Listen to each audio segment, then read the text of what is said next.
بسم اللہ الرحمن الرحیم۔ قرآن پاک کی سیکنڈ لاسٹ صورت مبارکہ سورہ فلق، سورہ نمبر 113۔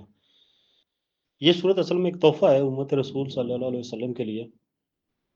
اگر ہم اس کے نزول سے پہلے کے واقعات دیکھیں تو یہودی کوئی موقع نہیں ضائع کرتے تھے۔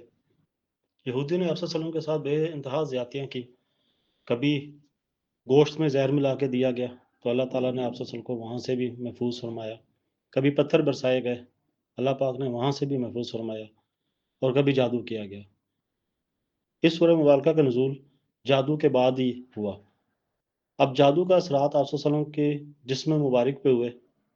خاص طور پہ آپ کبھی کوئی کام کرتے تو اسے بھول جاتے، یا کبھی کوئی کام نہ کیا ہوتا تو آپ کو لگتا تھا کہ جیسے وہ کام کیا ہوا ہے، اور بدن میں ہلکی پھلکی تکلیف، لیکن اس کا رسالت کے اوپر کوئی فرق نہیں آیا۔ اللہ پاک نے اس چیز کو محفوظ رکھا، صرف جسم مبارک کی حد تک اس کا اثر آیا۔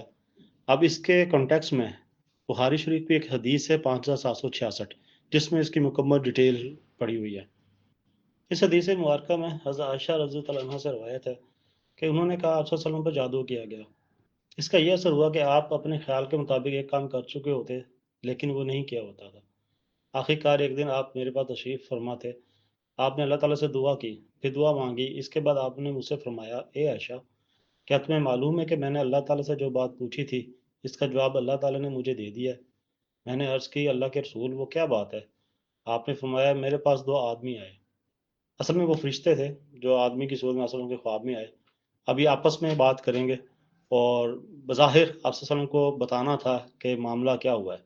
آپ نے فرمایا، میرے پاس دو آدمی آئے، ان میں سے ایک میرے سر کے پاس اور دوسرا میرے پاؤں کے پاس بیٹھ گیا۔ پھر ایک نے دوسرے ساتھی سے کہا، اس صاحب کو کیا تکلیف ہے؟ یعنی فرشتے اب آپس میں بات کر رہے ہیں۔ ایک فرشتے نے دوسرے سے کہا، ان کو کیا مسئلہ ہے، کیا تکلیف ہے؟ اس پر دوسرے نے اس کا جواب دیا کہ اس پر جادو کیا گیا۔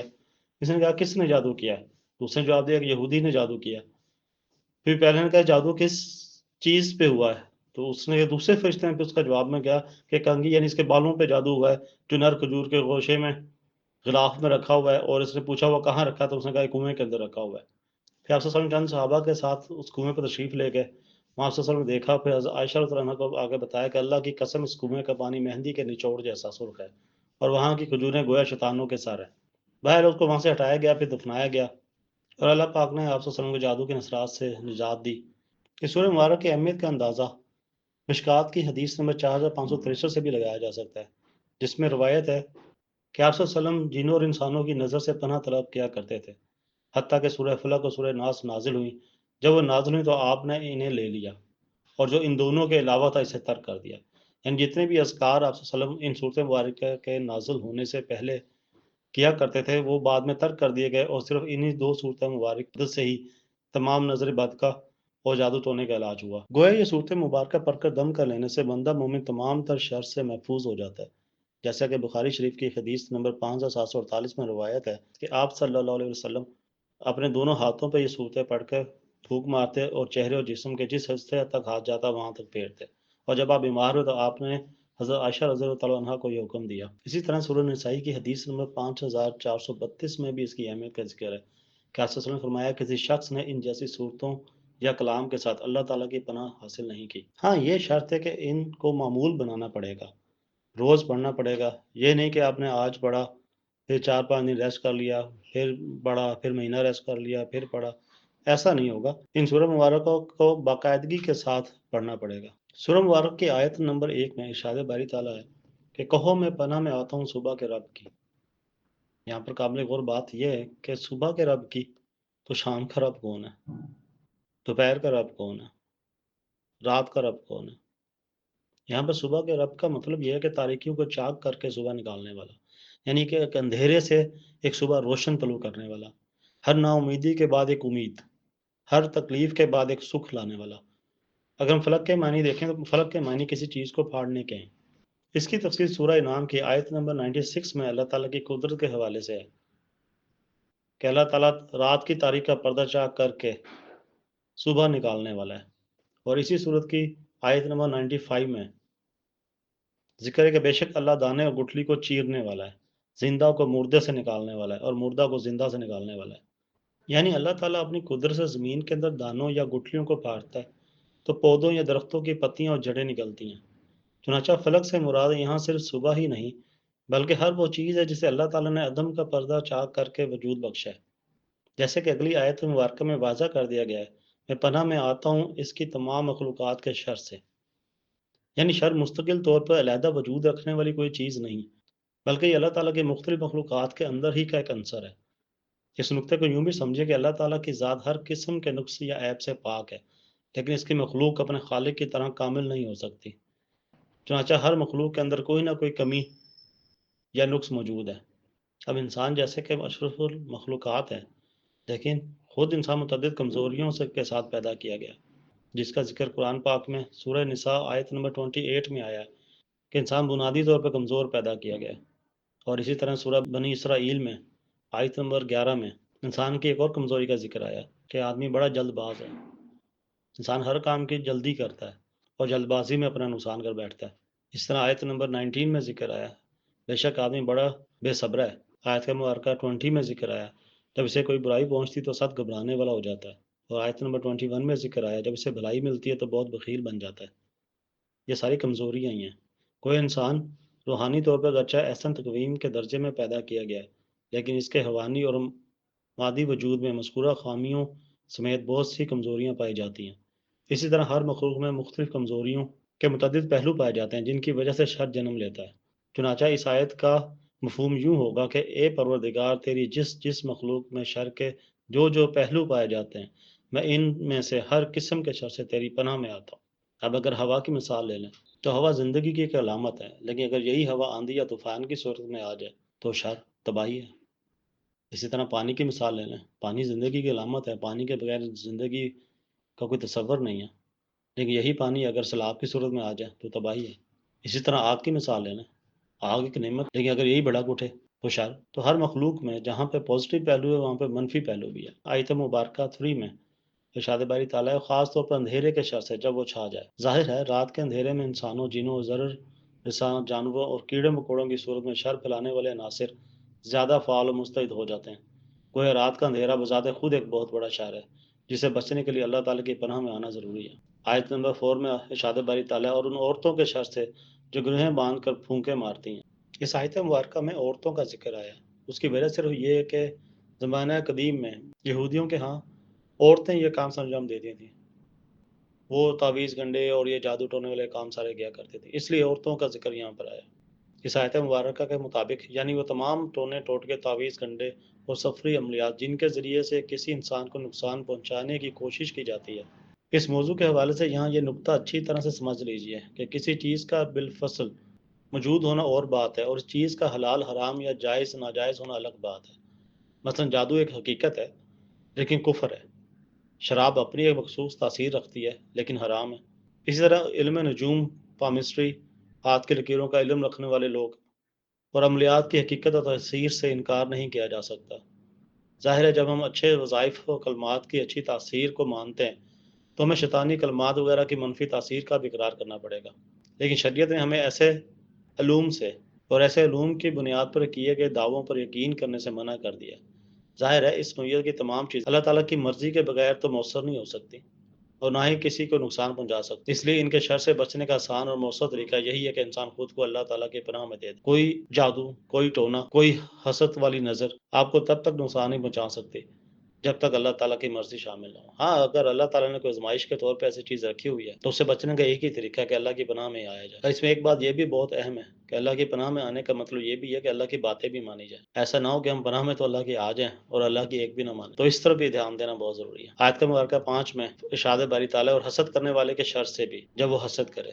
ظاہر ہے جب ایک انسان کسی دوسرے انسان سے حسد کرتا ہے تو این ممکن ہے وہ اپنے حاسدانہ جذبات سے عملی طور پر بھی اسے نقصان پہنچانے کے در پہ ہو جائے۔ حضرت ابو ہریرہ رضی اللہ تعالیٰ عنہ سے مروی ہے کہ آپ صلی اللہ علیہ وسلم نے ارشاد فرمایا یعنی نظر لگ جانا برحق ہے، چنانچہ حاسدانہ نظر بذات خود بھی منفی اثرات کی حامل ہو سکتی ہے، اس لیے حسد کے شر سے بچنے کے لیے صرف اللہ کی پناہ کی ضرورت ہوتی ہے اور وہی رب ہے جو پناہ دے سکتا ہے۔ سورہ بقرہ کی آیت نمبر 102 میں شیاطین جن کا ذکر آیا جو حضرت سلیمان علیہ السلام کے زمانے میں لوگوں کو جادو سکھایا کرتے تھے، بلکہ یہ گنونا کاروبار کسی نہ کسی زمانے میں کسی نہ کسی اندازے سے چلتا ہی رہا ہے۔ آج بھی ہمارے زمانے میں بہت سے لوگ ایسی چیزیں سیکھنے اور مختلف دعووں کے ساتھ اپنے کاروبار چمکانے میں مصروف ہیں، جبکہ ہماری شریعت میں ایسی چیزیں سیکھنا اور پھر کسی بھی انداز میں ان سے فائدہ حاصل کرنا حرام ہے۔ اس حوالے سے بندہ مومن کو اپنے دل میں پختہ یقین رکھنا چاہیے کہ ان میں سے کوئی چیز بھی اللہ تعالیٰ کی مرضی کے بغیر اسے کسی قسم کا کوئی نقصان نہیں پہنچا سکتی۔ سورہ بقرہ کی آیت نمبر 102 میں اسی بات کا ذکر آیا کہ جو تکلیف بھی آئے گی وہ اللہ تعالیٰ کی مرضی سے آئے گی اور اللہ تعالیٰ کی مرضی کے ساتھ ہی ختم ہوگی۔